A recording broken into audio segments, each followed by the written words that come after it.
we have a problem. Hey everyone, thanks for tuning into Xavier's Brown Room Pour, a place where good bourbon meets great conversation. As the brown pours, so does the story.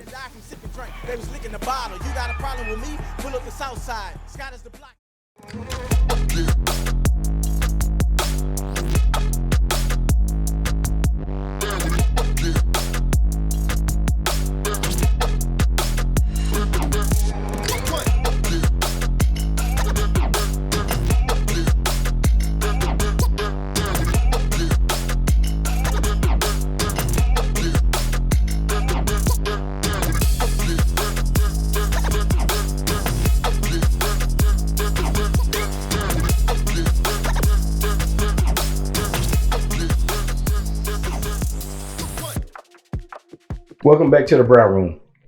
Today I'm joined by my brother, Kevin Rutland, former NFL cornerback, Chick-fil-A franchise owner. From locking down receivers to leading with purpose. His journey is about discipline, growth, and what's next after the game of football.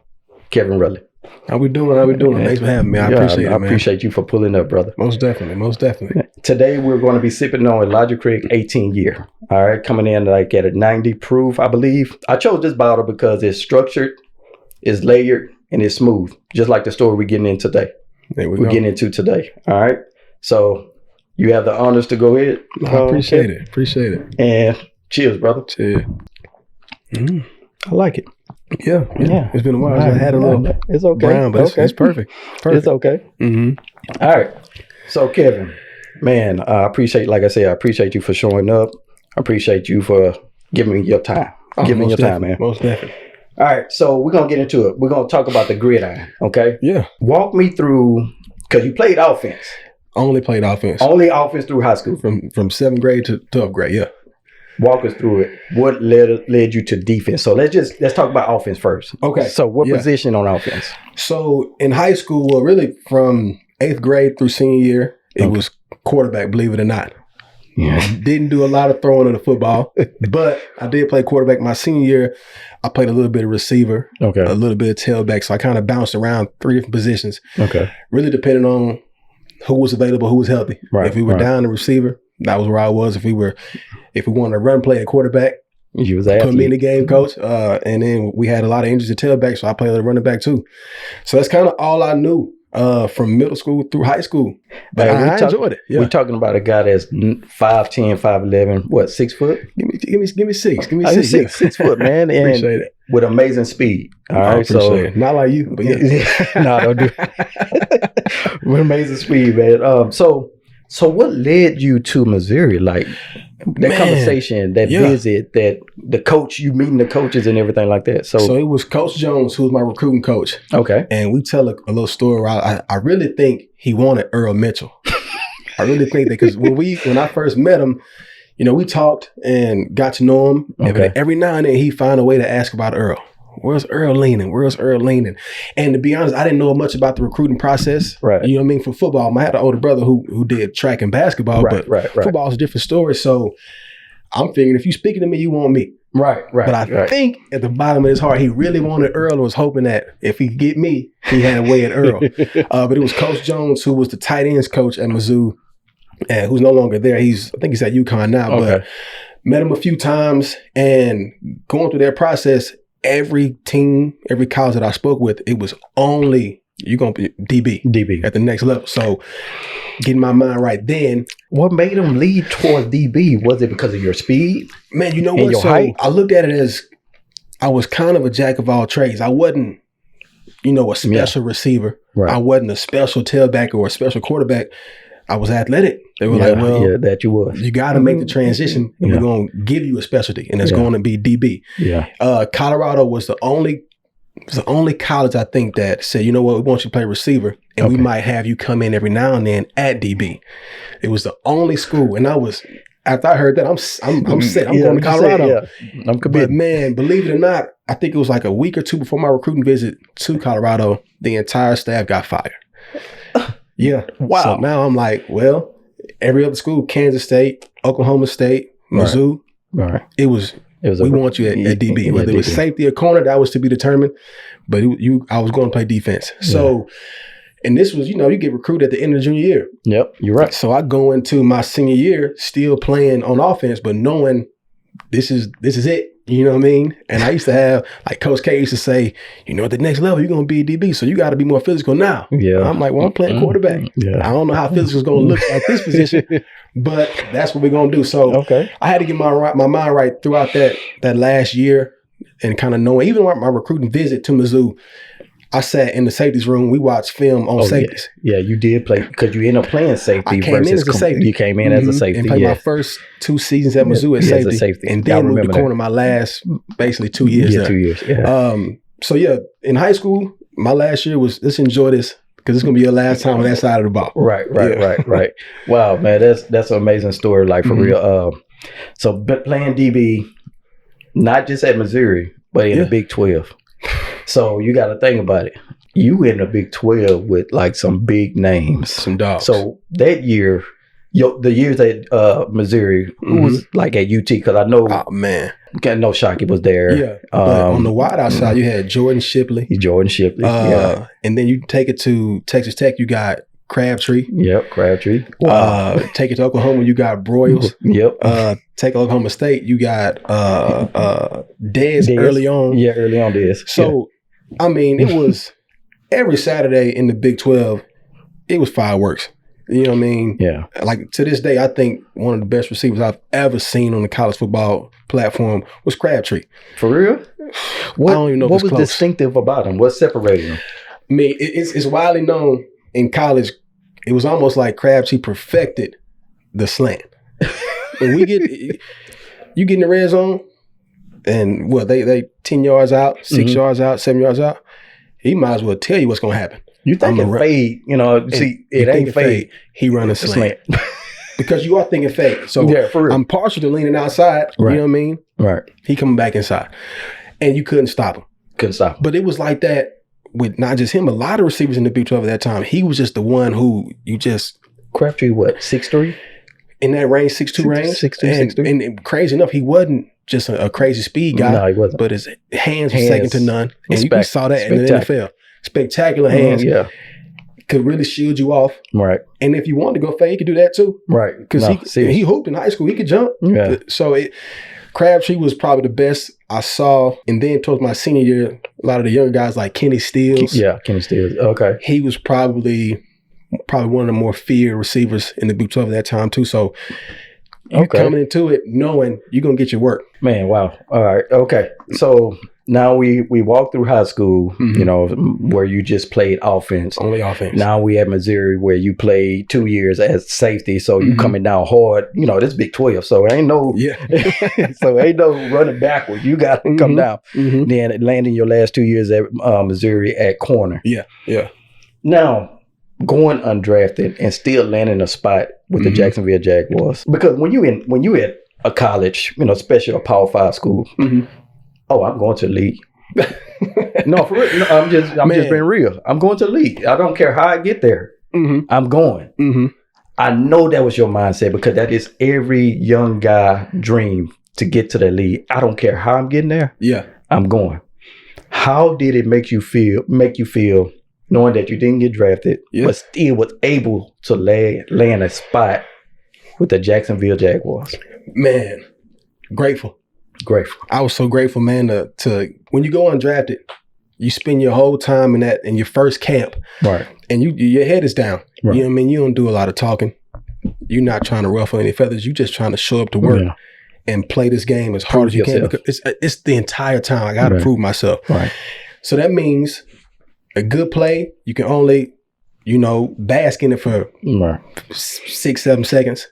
A bad play weighs on you. Because I'm thinking, does this play the reason they're going to cut me? Yeah. That's how your entire rookie camp, and believe it or not, my rookie year, we didn't have rookie mini camp. No. It was a lockout. Oh. So we come straight into camp. It's time to play. You know what I mean? You got preseason games. So it was stressful at times. So when you finally get the call, I'll never forget, I was sitting in my hotel room. Okay. And it's cut day, right? And you getting the call whether or not, like, hey, we're going to move around. Oh, we need you to bring that playbook. Bring in your playbook, or congratulations. Right. And I'm sitting in my hotel room and I'm just waiting, and I'm it's not just you. It's you other guys who are undrafted. Y'all kind of develop a bond, like the undrafted guys, all fighting for just a roster spot, whatever it is. I knew I was going to play special teams, so I'm just fighting to get out there and run down on kickoff, run down on punt. Yeah. And I got that call from Gene Smith, who was our GM at the time. Gave me that call. I hung up the phone. I'm grateful. I just hit my knees and prayed, just saying thank you, man. Because I know this. Everybody don't get this chance, man. You know what I mean? Even though I wasn't a drafted player, which I wanted to be a drafted player, right. To even get up and get to walk through those doors every day of camp with the NFL team, jersey, you know how many guys wanted that? Man, so you look at that boy. You know what I mean? So when I got the call and it was a yes, I remember hitting the ground and just praying and saying thank you, because it was through His glory, man. And like for real, right? I never thought that it was something special about me. Yeah, come where we come from, it's a lot of guys. It's a lot of athletes, man. I mean, just before us, before me. Right. It's a history. Even on my senior year, I wasn't even the best player on that team. Yeah. I'm lucky to say top 6 or 7. That's still good. But and that's cool. Yeah. You're a really good player. No, sure. So I know a lot of guys who I felt like should have been there. And I use that as motivation, to be honest. A lot of times, even through college. Yeah, man. Be honest with you, like, just going through the minds of the players that don't get drafted, man, you gotta understand their mindset. Mm-hmm. I'm hungry. I'm very hungry. So I'm going full everything I do. I don't care if I'm tying my shoe. Yeah, I'm doing it fast and whole. You don't have time to make friends. No, you don't. And I'm not saying I was enemies, but I can't get too close with you, right? Because I know when we step on these lines, I gotta go hard on half. You know what I mean? Yeah. So you try your best to get to know people, but at the end of the day, like going into that camp, I made a vow, I'm not cutting my hair until I make this team. I didn't cut my hair, but you have to have something to motivate you. I had to find something. You had to find something, because it wears on you mentally. A lot of people don't talk about that, but man, that aspect of going undrafted is. I got a short story. Even in my second year in Jacksonville, okay, I ended the first year. I started like the last 6 games. Right, I saw that. So I come in to my second year during camp, and I'm in that rotation of a starting guy, but I'm still doing special teams. Right, I'm still doing scout team because I just didn't know any other way. And it wasn't until a week before camp ends, and at that time you start putting in install for the first game of the season. We were playing against the Vikings that first game, and a lot of guys in Jacksonville would drive down to Miami right before the season started, and I was hesitant to go. And I remember guys being like, "What you mean you hesitant to go?" I'm like, "Man, I don't want to get that call. Them telling me to bring my playbook in," and they're like, "Bro, you've been in the starting rotation." I still didn't turn it off from my rookie year. I'm not turning it off. Y'all can get comfortable. Yeah. I don't have that luxury because I just assume when they done with me, they done with me. So I remember that story. I was scared to go. Guys like, come to Miami. I'm like, man, I don't know if I can do that, dog. You might call me. Answered my next question. Like, what was your reflection on surviving as an underdog? So you pretty much, you really touched on that. No, we'll go into it, man. Surviving is.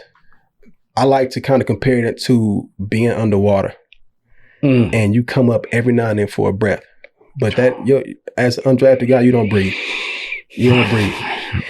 The guys who I feel like, how can you? The guys who I feel like sat back and just like, they were gone.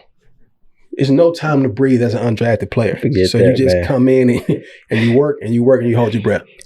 Okay, you talk about the survival mode of going undrafted. Do you remember, or do you have a moment that you felt that was fun in that process? Is it a moment there, Man, yeah. So, my first preseason game, we went up to New England. Okay. And I actually had a good game. I did a lot on special teams. I think I recovered a fumble, had a couple tackles on special teams, had a few plays on defense as well, right? Okay. And you still don't know how your coaching staff or how the general manager or that side, you don't know how they're looking at you. An article came out like after that game, and the GM at the time said that I was the unsung hero of the game.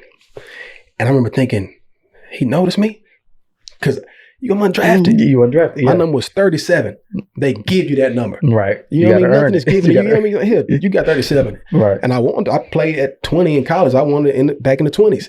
So to hear somebody as a GM say that I was an unsung hero of a game, that's when I didn't get ahead of myself. But I'm like, okay, I might be able to do this. I think I might belong here. You know what I mean? Right. Do you have that article? I don't have that article. Frank. Please tell me. But I don't have it. It was on my phone. I read it. I was like, oh my goodness. I probably should try to find that article. I don't have it though. But that was probably a proud moment before making the team. That was probably my most proud moment. That's good, man. Mm-hmm. All right. So, I know we skipping around. Hey, it's setting it up for part 2. There we go. I'll be back. So my thing is, you can't lace those cleats back up. Mm-hmm. We skipping around, like I said.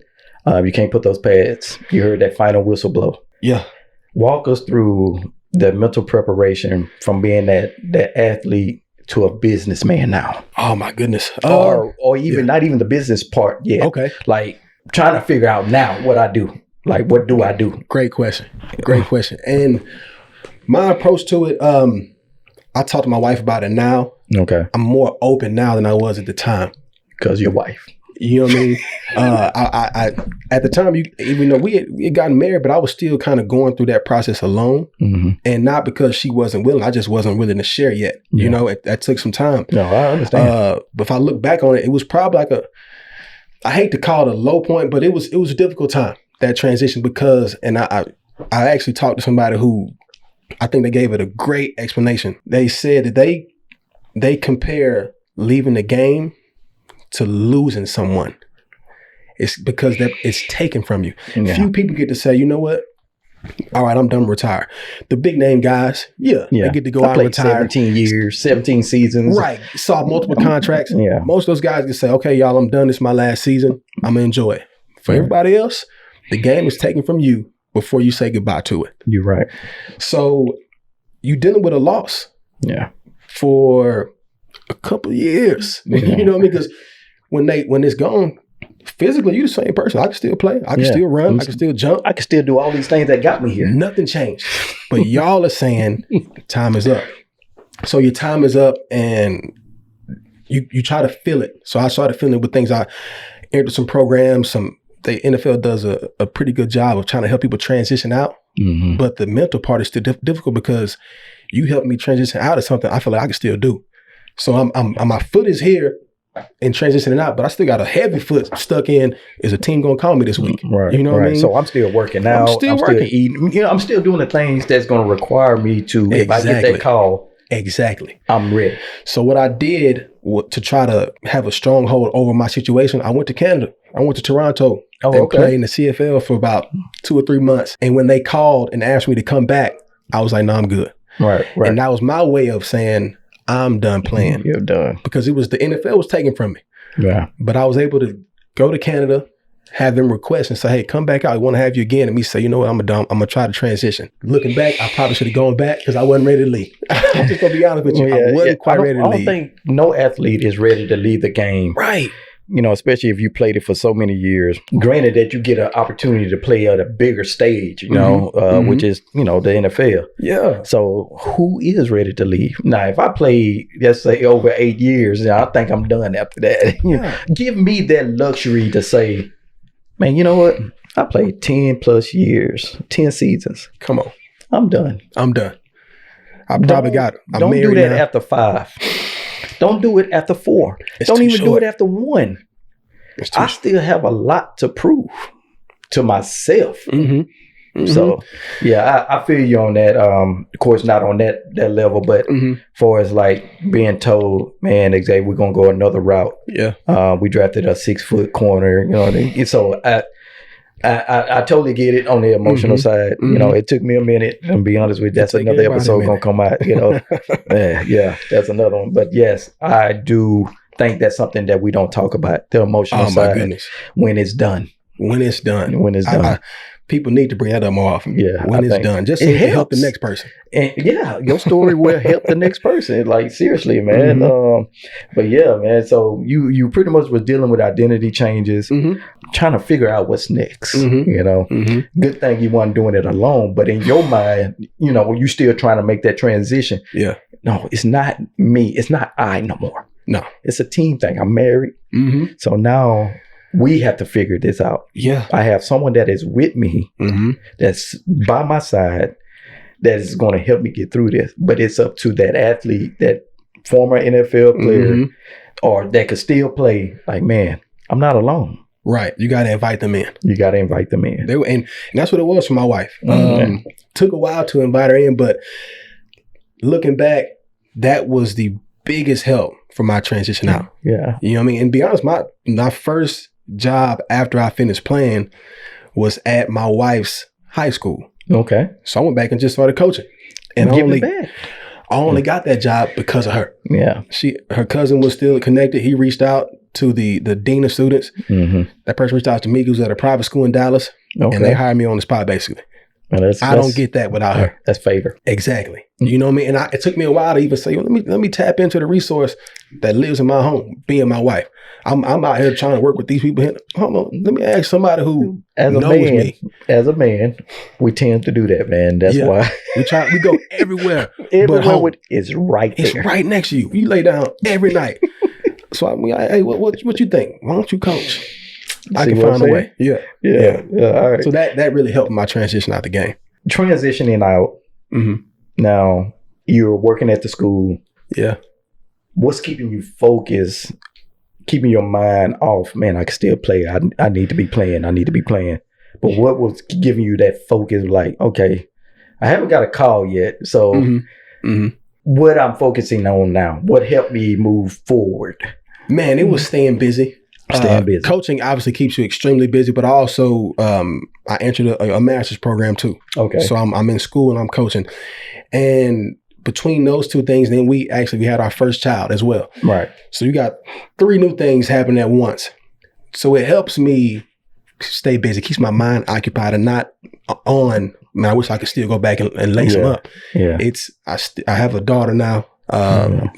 Still kind of newly married, right. And I'm coaching with a lot of kids, and I'm in school. So I had more than enough time occupied doing different things. But I would say being able to teach young players the game, and kind of give them an aspect that normally young players don't get. How many guys play in the NFL and go back and come back, and they're position coaching. They're working with other DBs. Exactly. So just spending time, I spent a lot of time at the school. I mean, an incredible amount of time. And lucky enough, my daughter was actually at a daycare at my school. Giving so back, I had it all there. That was giving back. Yeah, so that was giving back.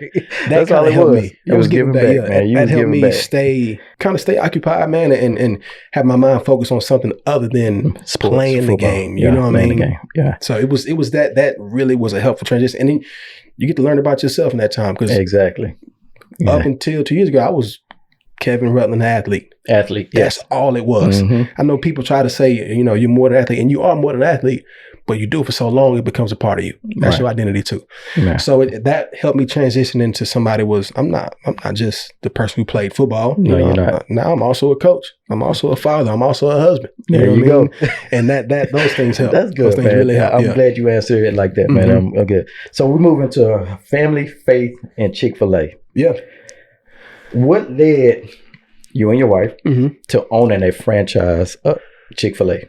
Great question, man. So this is my second year coaching. We're living in Dallas. Okay. We moved there because my wife had finished her master's at UT. We were living in Austin when I first stopped playing. So we moved to Dallas, and she's working in kind of corporate America.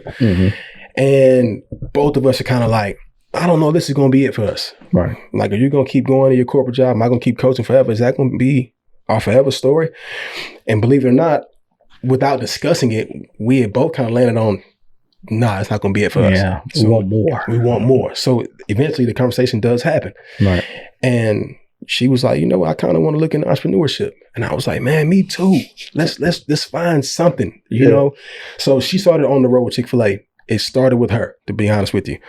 I went on the road of looking into owning an insurance agency. Oh, okay. And we're going kind of, and the goal was we're going to do it, you know, whichever one comes first, that's where we're going.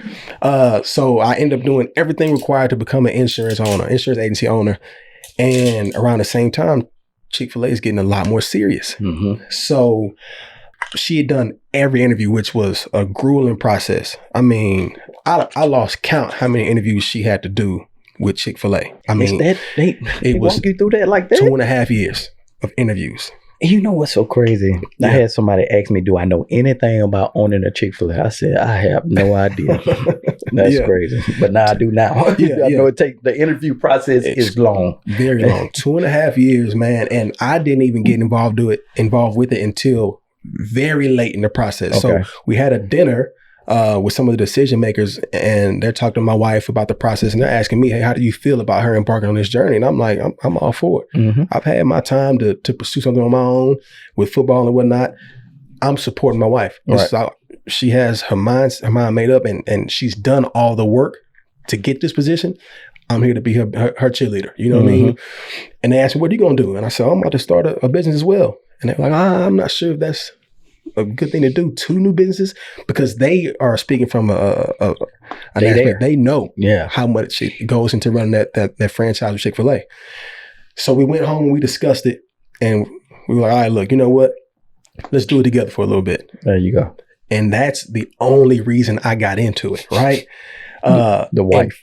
Her, right? Turns out I end up loving it. Love it.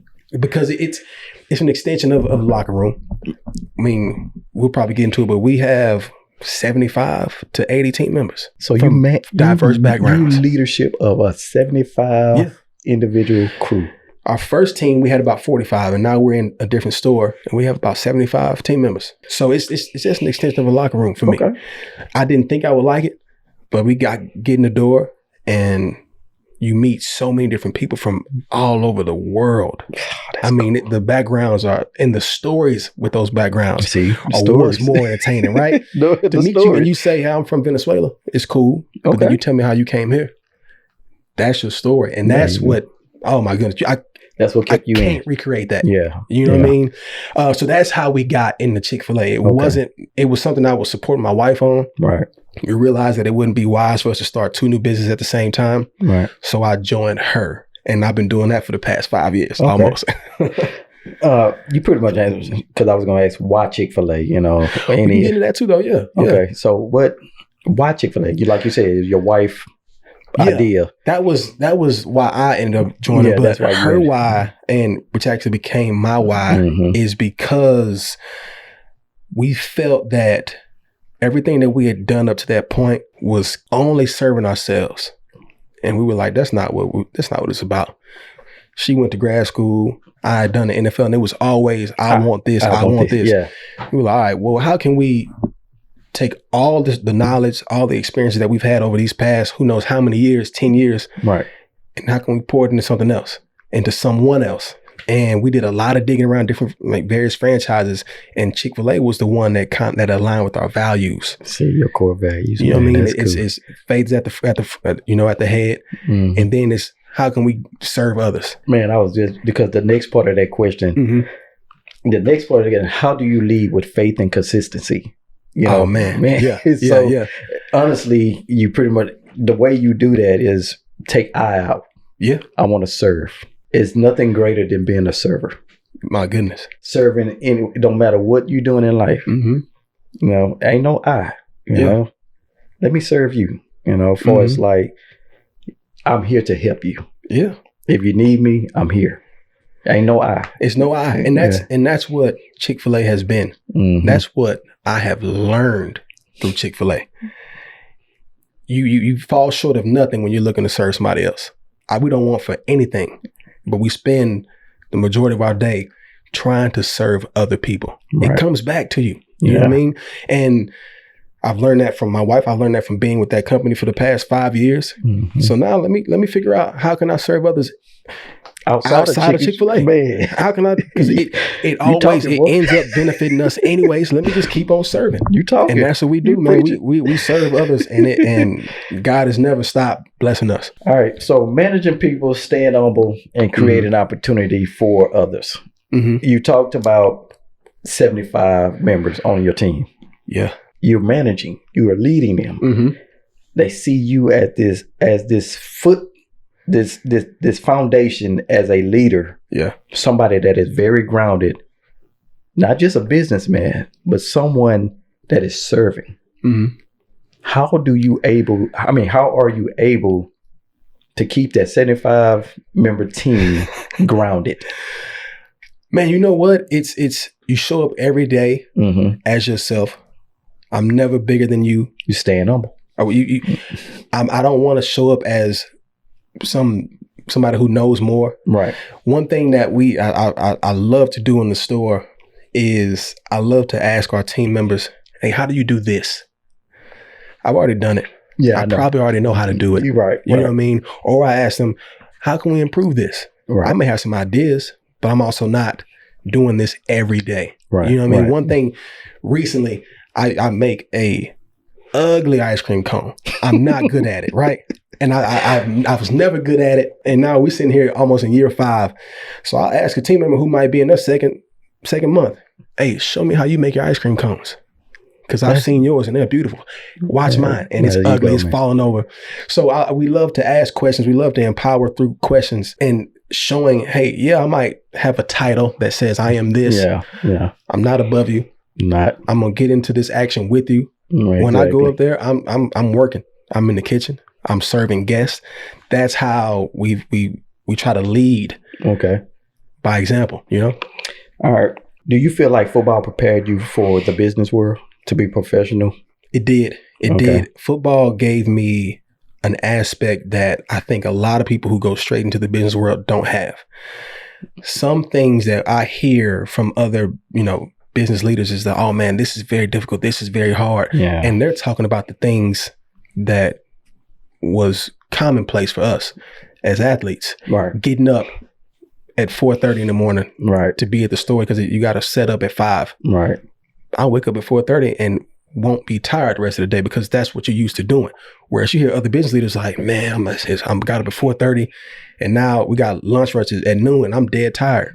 Where I'm like, no, I'm just fine. Those things, that type of grit is the word we use. Yeah. I think athletes don't know that in the business world that comes normal to you. That is a competitive advantage. Most people don't have the ability to do difficult things and make it look very easy. So it sounds like you value routine. Oh my goodness. It sounds like you value routine. That's one of the things I missed the most when I left the game. Yeah. Was that structure and routine. Yeah. and I think when you value routine, you have no choice to be disciplined. So, those two go together. If I'm valuing routine, I'm disciplined to follow that routine. Yeah. So I think that I would say that being coachable, being willing to learn and having that routine, I consider that even when I was playing as like my superpower. Right. People don't realize, man, it's really hard. What seems to be hard for somebody to follow instructions.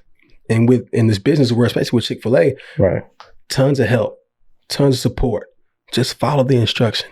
And a lot of people are not willing to, or they don't really know how to just, if Xavier tells me, hey, Rut, I want you to go up here and turn right and then turn left. I'm going to go up there, I'm going to turn right and turn left. I'm used to following instructions. So if you give me a blueprint on how to be successful, and it means do step 1, step 2, step 3, that routine. Yep. I've been doing that since I was in the 7th grade. Football. Routine. Football. Sure. Go. You want me to go this way, coach? You go that way, coach? Right. Done. Right. And I've applied that into everything. So I'm always a big question asker because I want to learn, because I know if I hear it and it worked for you, I can copy you because I can do what I'm told. Right. I can follow that routine. I can follow that business plan because I've seen success in it. Right. And I'm not going to try to deviate or no, X did it this way and it produced success. I'm going to do it that way and get success. Why would I alter that? Why would I? If my situation changed and I have to make some changes, sure. Yeah. But if somebody gives me the blueprint and it leads to success, I can follow that blueprint. There you go. I got that from football. There you go. See, man, football teach people a lot. See, football ain't just about knocking people's heads or helmets off. No, it's a life lesson. Like, seriously. Oh yeah. So, hearing you say all that, the discipline, the values, do you feel the locker room, football, the coaches prepared you to be a team leader without the helmet? I would say because yes. You don't have a helmet on no more. Yeah. Your first, experience in leadership, especially through the sport of football, is really physical. Yes. I'm going to go out there and I'm going to set the tone. Right. And hopefully my team will follow me. I was a team captain my senior year. Right. Leadership, I didn't really know much about it. So I just said, you know what? Let me just play hard. Right. And they'll see me playing hard, so they're going to play hard too. Yeah. My action's showing. Let my actions show. Yeah. Right. But my senior year, I had to learn how to lead in other ways. Right. Now you got to lead a locker room. How is that done? That's not just going out and playing hard. Right. Now I have to build a relationship with different people on that team. People who I normally wouldn't speak to. Yeah. I play cornerback. How often am I going to kick with an old lineman? It's rare, but you're in a leadership position. Right. Put that foot forward. Go introduce yourself, build a connection with that person, because it's a lot easier for somebody to follow you when they know you. Man, that's crazy. It's good you saying that, because that would help the youth these days, this generation. You got to be afraid. You can't be afraid to get out there to introduce yourself. Yeah. Let people know your name. Just say hi. I'm Kevin. We do the same thing. We're both on this team together. Yeah, how are you doing today? Where are you from? Crazy, and that has helped me with business ownership too. When you tell a generation, hey, like if we go to the park, let's say my son would see a friend at the school. Yeah, your friend is speaking to you. Speak. Man, hello, yeah. Man, it's something easy as that. Yeah. Just speaking. Hey, how you doing? Good to see you again. Good morning. How's your day going? Man. And I've used that.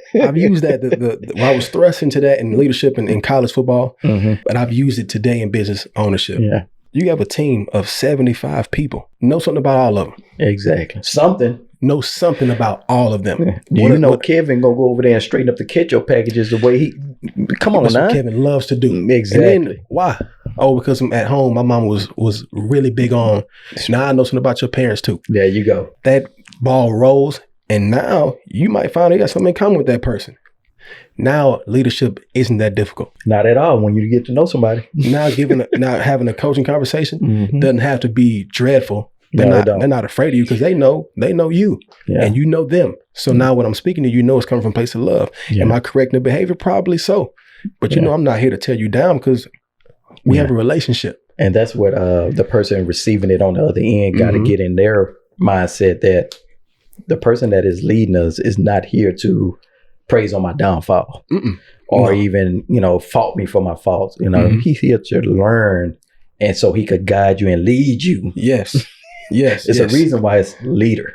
Exactly. Before I want to give you direction and alter behavior, I got to get to know you. Yeah, I got to get to know you. I have to get to know you, because I don't want you thinking this person is here and they're only here to tell me to stop doing this, stop doing that. Yeah, no. I'm here, and we're going to talk about how your morning was, because you got here at 4:30 in the morning. Yeah, I'm not your parent, No. By far. We are, the Chick-fil-A, one thing I love about it is that we use the words like team member. We don't say employee. Yeah. Because we're talking about people here. We're talking about people. This is a human being with a story. Yeah. They got parents. They might have children. They have brothers and sisters. And you don't know what that person been through. You don't know what. So when I address you, and one thing with Chick-fil-A, we always wear name tags. Right. Because you have a name. You do. You know what I mean? It's not. I like that, man. It's not just, shift leader number 2. No. That's Xavier. Yeah. That's That's like just that, what man. it is. You know what I mean? Or that's Kevin. That's why we use name tags. Yeah. I like that, man. It's been amazing hearing your side of the story, man, and Appreciate that's really what this is about. Of course, the Brown and storytelling. Anything like you have a verdict of the poor, like what you think about it? Man, I haven't had a Brown in a long time. Okay, and I will say I am pleasantly surprised with this one. With the Elijah Craig 18. Yeah, it's pleasantly surprised. It's smooth. When I was drinking Brown, it would be like this. Straight. Yeah. Maybe with the ice cube in it, depending on what it was. But this one has been easy. Like it, it's been easy. I appreciate it. I really appreciate it. I'm gonna tell you, I wasn't a fan of it, man. When I first cracked it open, and I let it sit for I let it breathe. So I took the cap off, let it breathe for about 45 minutes to an hour. I tried it. I'm like, man, for it to be 18 years, man, I'm looking for a little bang, a little punch in the face or something. Yeah. And it took me a minute, so I came back to it, man, probably 2-3 months after that. It's all right.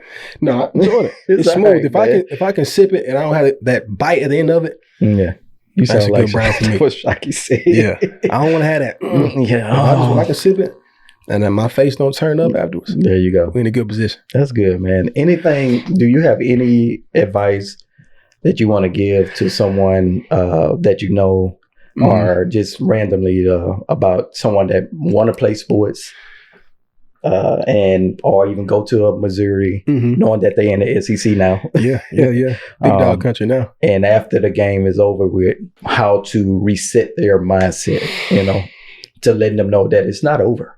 Yeah. The playing field just changed. So is there anything you like to give? The advice I would give them is something I learned early in college. Okay.